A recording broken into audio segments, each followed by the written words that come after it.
ఇప్పుడు మన తెలంగాణలో కొన్ని రోజుల్లో ఎంపీ ఎలక్షన్ జరగబోతున్నాయి కదా! ఎవరికి ఎక్కువ సీట్లు వస్తాయనుకుంటున్నారు మీరు? బీజేపీకా? కంపల్సరీ టీఆర్ఎస్కే వస్తాయి. ఎందుకంటే ఇప్పుడు కాంగ్రెస్ వచ్చి ఎన్ని రోజులైంది కదా, పెద్ద రైతులకి పైసలు ఇచ్చింది లేదు. అది కాకుండా పెన్షన్లు సరిగా రావట్లేదు, రైతు బంధులు రావట్లేదు, నీళ్లు మెయిన్ ప్రాబ్లము. దానివల్ల మ్యాక్సిమం అయితే మన టీఆర్ఎస్కే మళ్ళుతారు జనం మొత్తం.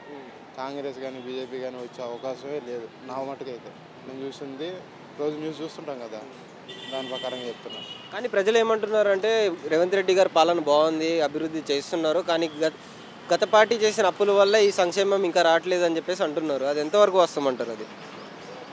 ఇప్పుడు పోయిన పార్టీ వాళ్ళు అప్పులు చేశారు, ఓకే. ఇప్పుడు ఈయన ఈయన వచ్చిన తర్వాత ఇంకా కొత్తగా అప్పులు చేయకుండా అయితే ఉండడు కదా. ఉన్నదాన్ని వాళ్ళు ఎలా అయితే నడిపించాడో అలాగే తీసుకుపోతే ఏ ప్రాబ్లం ఉండదు కదా.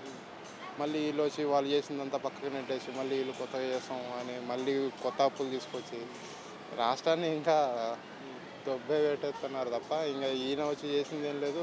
ఒక మాట చెప్పాలంటే కేసీఆర్ అప్పులు చేసినా ఏమైనా చేసినా కానీ ఆయన జనాలకి ఏదైతే చేయాలనుకున్నాడో అది మ్యాక్సిమం చేసినాడు.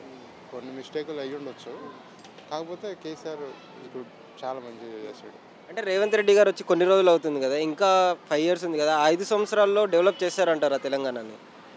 ఏమో అన్న, ఆయన మీద అయితే ఇప్పుడు మా ఊరు సైడు ఖమ్మంలో కూడా కాంగ్రెసే వచ్చింది మ్యాక్సిమం. ఏంటంటే జనాలు అందరూ కాంగ్రెస్ కాంగ్రెస్ అని కాంగ్రెస్ని గెలిపించారు. కానీ ఇప్పుడు రిగ్రెట్ అయ్యింది ఏంటంటే మా వాళ్ళు కూడా ఇప్పుడు మా ఊర్లో కరెంట్ లేదన్న మ్యాక్సిమము.